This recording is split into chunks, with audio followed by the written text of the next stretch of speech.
बोलण्यातनं मला फक्त एकच गोष्ट जाणवली आणि ती म्हणजे त्यांनी 3 ठिकाणी FIR करण्याचा प्रयत्न केला आणि 3 ठिकाणी FIR करण्याचा प्रयत्न केल्यानंतर तिन्ही ठिकाणी सरकारकडनं FIR घेतले गेले नाहीत. म्हणजे त्या पोलीस स्टेशनला सांगितलं गेलं की ते FIR घ्यायची नाही. मला इथेच जास्ती मला संशयाची सुई ज्याला आपण म्हणतो की बाबा इथे सरकारला असं का वाटतंय किंवा पोलीस स्टेशनला का घेऊ देत नाहीत. म्हणजे ज्यावेळेला ते मरीन ड्राईव्ह वरती गेले त्या पोलीस स्टेशनला गेल्यानंतर तिथले जे कोणी अधिकारी होते ते त्यांचा FIR लिहून घेत होते, टाईप करत होते आणि टाईप करत असताना इतक्या DCP आले तिथले आणि त्यांनी सांगितलं की नाही FIR लिहून नाही घ्यायचं म्हणून. तर हे कशासाठी आहे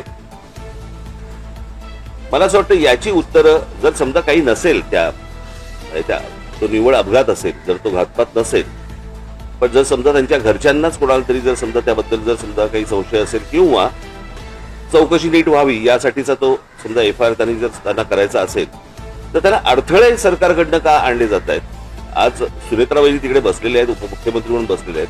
मला असं वाटतं त्यांनी पण या गोष्टींचा विचार केला पाहिजे कारण त्यांचेच ते पती होते आणि त्यांच्याच पतीच्या अपघाताबद्दलचा हा FIR आहे आणि सरकारकडनं असा दबाव येतोय की तुम्ही FIR घेऊ नका.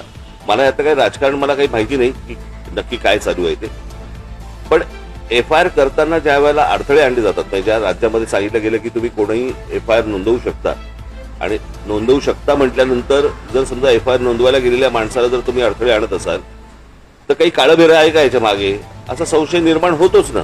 आणि मला असं वाटतं हे सरकारच संशय निर्माण करते.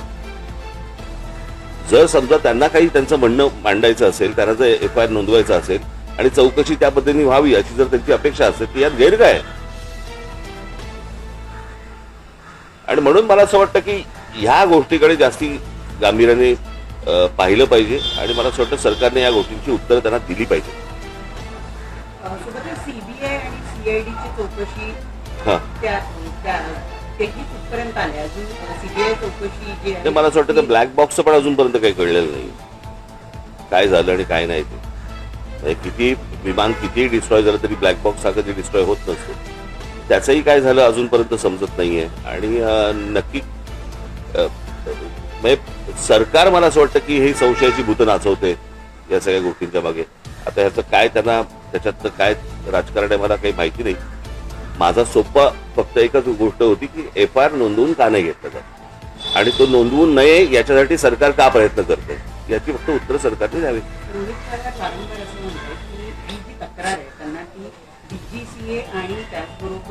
माझं तेच म्हणणं तो टेक्निकल पार्ट सोडून द्या तुम्ही. एकदा FIR नोंदवला गेल्यानंतर त्याच्यामध्ये ज्या प्रकारच्या गोष्टी ते सांगितल्या जातील त्याप्रमाणे चौकशी व्हावी. सोपं आहे.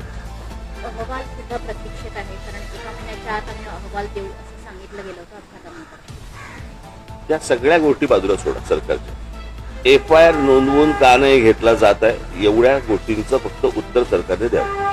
3 ठिकाणी प्रयत्न करून पण जर समजा नोंदवून घेतले जात नसतील आणि पोलीस स्टेशनवरती जर समजा तुम्ही दबाव टाकत असाल की नोंदवून घ्यायचा नाही म्हणून तर हे कशासाठी आहे हे कळलं पाहिजे. मला असं वाटतं महाराष्ट्राला कळलं पाहिजे. रोहित पवार आमदार आहेत आणि अजित पवारांच्या मृत्यू प्रकरणात ते FIR नोंदवू पाहते. त्यांचा FIR जर नोंदवला जात नसेल तर सर्वसामान्य माणसाचं काय करायचं. आणि हा कुठच्याही राजकारणाच्या पलीकडचा विषय आहे. मला असं वाटतं की आपल्यातली एक व्यक्ती गेलेली आहे आणि इतका दुर्दैवी अपघात हा कोणाचाच अपघात होऊ नये, इतका दुर्दैवी तर होऊच नये.